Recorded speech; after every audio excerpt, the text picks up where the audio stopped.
Docusign announced fourth quarter earnings on Friday, yesterday, and the stock was up 15% by the end of the trading day. We had a 9% year-over-year revenue growth, 1,300% year-over-year net income growth, and right now the stock is trading at a 15 PE.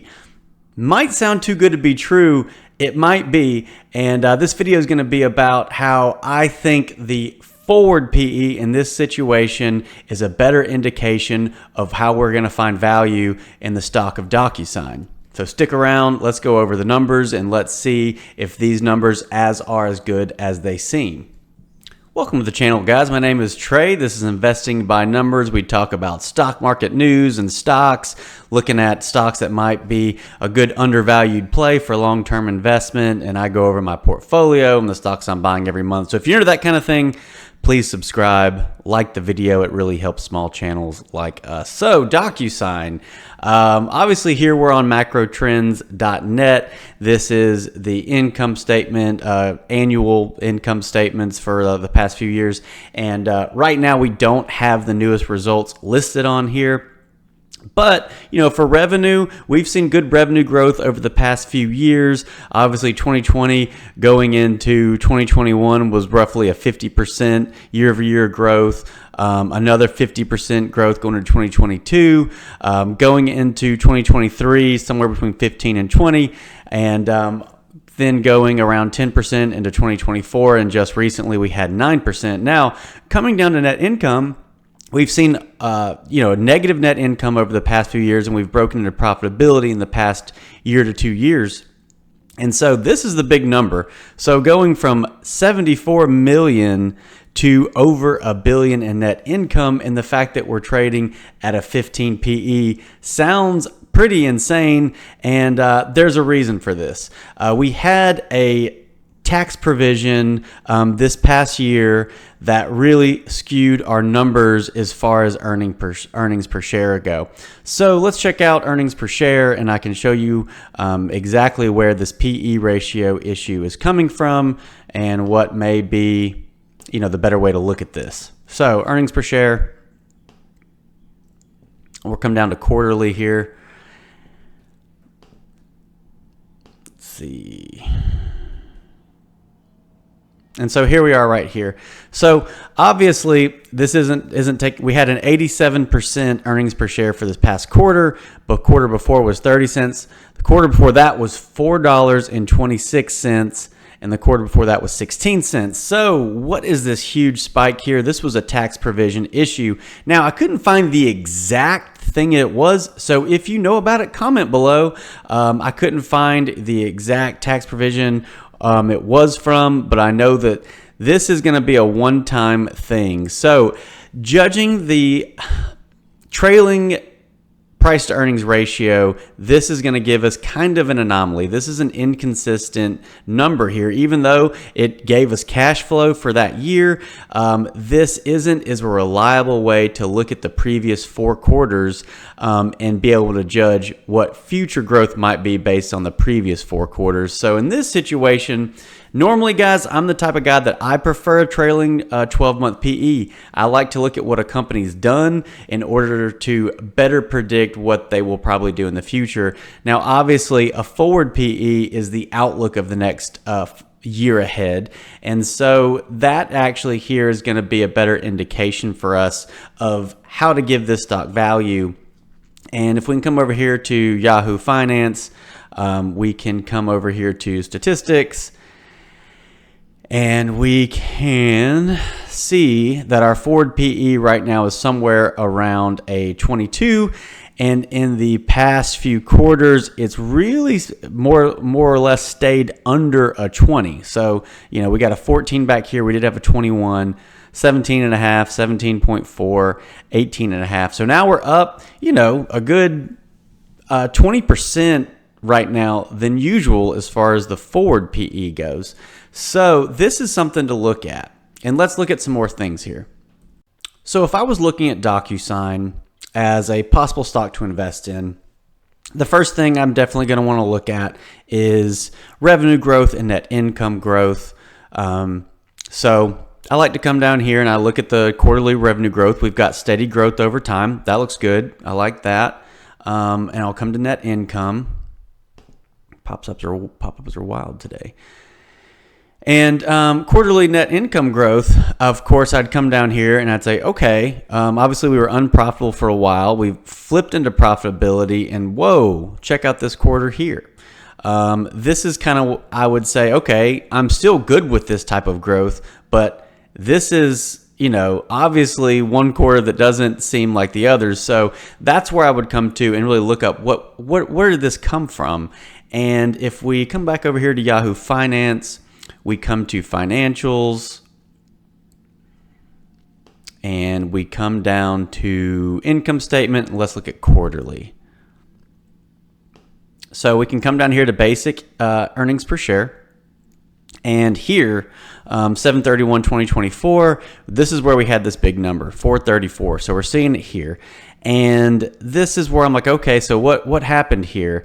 And here in tax provision, we can see normally, we're around, we're in what, thousands here. So, 2.5 million, 2.8 million, 9 million in this quarter, but we had negative 816 million. So this is where that is coming from. Most likely, some sort of a tax deal there where the company was able to cash flow all that, and it went straight to net income and earnings per share. But the smarter thing to look at here is going to be EBITDA. And what is EBITDA? EBITDA is earnings before interest, taxes, depreciation, and amortization. So basically, it's a fancy way of saying a more realistic growth of net income wise that doesn't factor in, tax stuff and depreciation, things that aren't as realistic to our growth here. So if we come down here, this was the quarter in question.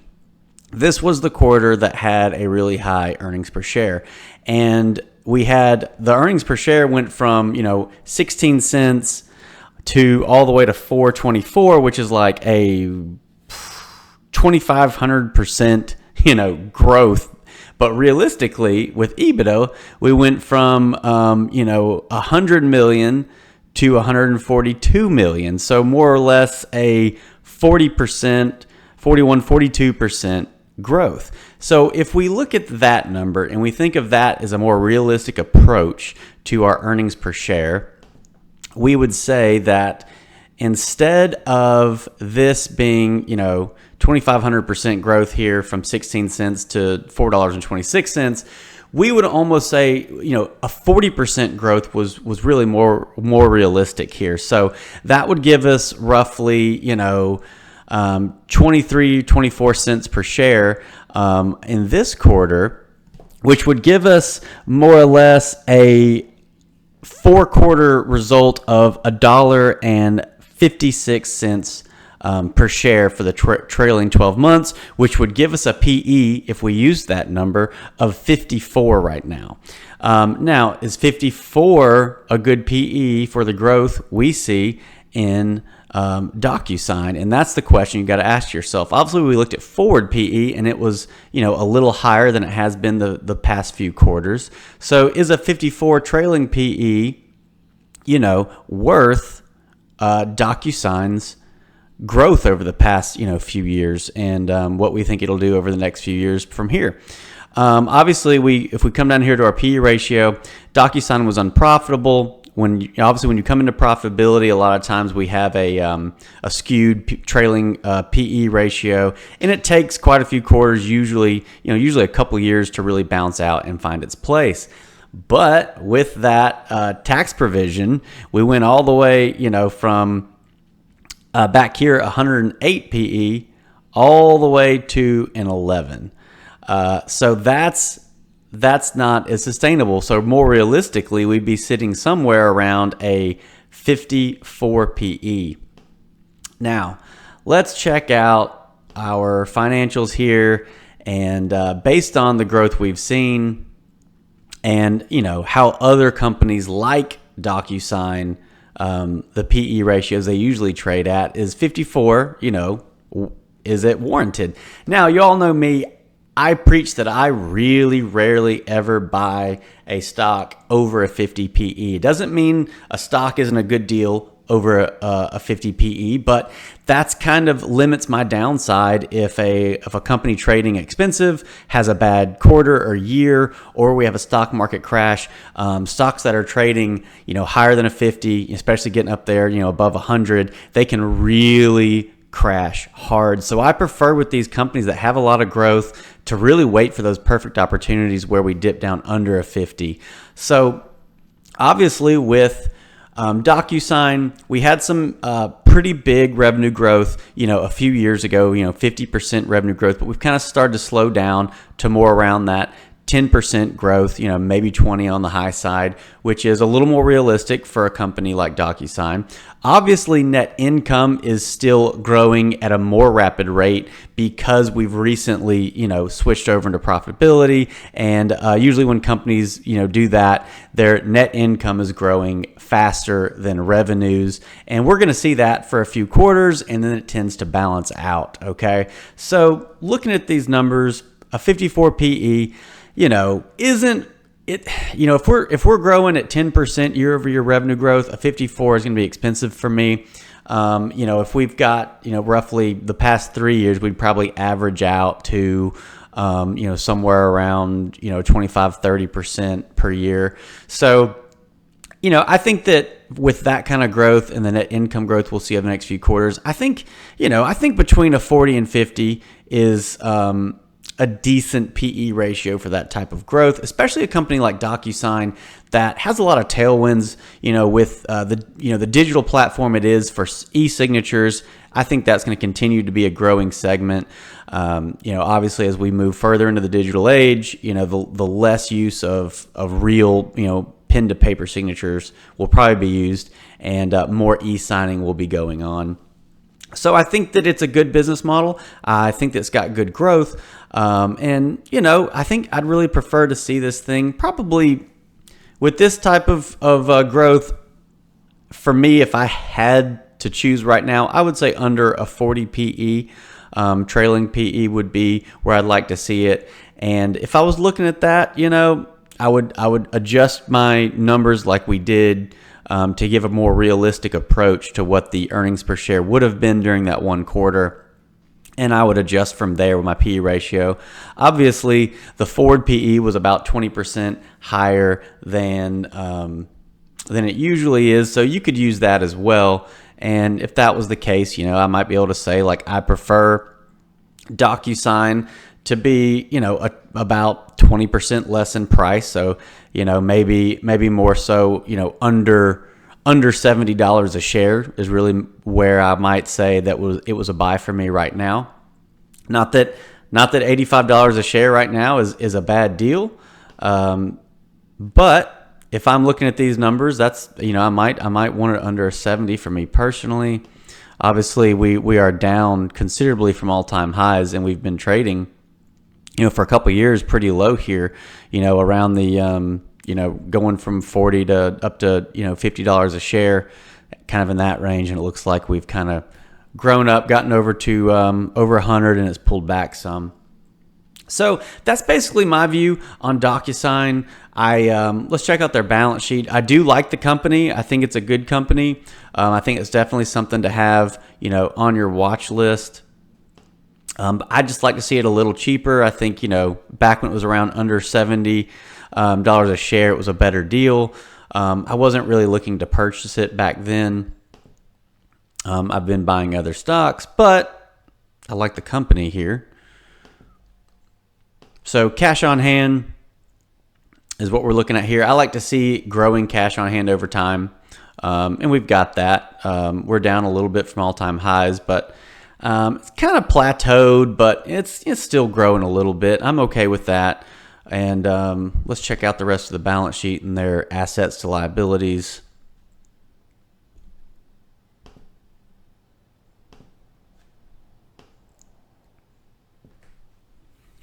So for assets to liabilities, I like to see 50% more assets to total liabilities. And it looks like we have that here, just over. We got 2.9 billion in total assets, and we've got 1.84 billion of total liabilities. So we're around that 50% mark. So that's good enough for me. Now cash on hand, we've got, just over $1 billion. So that covers over half of our total liabilities. That's okay. I'd like to see this a little higher in reference to our liabilities, but it's not a deal breaker for me. I'd give this balance sheet, about a C minus, somewhere around there. It's fine, good enough for me. As DocuSign grows, I'm sure this balance sheet will improve over time. But that's about it, guys. Kind of just, my viewpoint on really how to judge earnings reports sometimes when we have these anomaly quarters that might come from a tax provision or something like that. How you can kind of look backwards and really get a better judge of if this wasn't included in normal activities like these tax provisions. What's a more realistic price point? What's a more realistic trailing 12-month PE that you can kind of look into yourself? Just a quick video there, something to look out for when you're researching stocks. Always look at quarters that might stand out and find out why. And sometimes it's something that might be reoccurring, and then sometimes it could just be a one-off. And if it's a one-off, we need to plan accordingly with our price targets, where we see that company being a good deal at. And that's where, some experience comes in. But please like, subscribe, follow the channel, keep up to date with us. If you have any questions, comment below. I try to respond to every question. Obviously, Docusign looks like a good company. I'd like to see it a little cheaper if I was picking up shares, but tell me what you think. Are you buying Docusign right now? What are your price targets? What do you like it under? What would you like to see it go to? And what's your outlook on it? Anyways, my name is Trey. Thanks for tuning in, and we'll see you at the next video.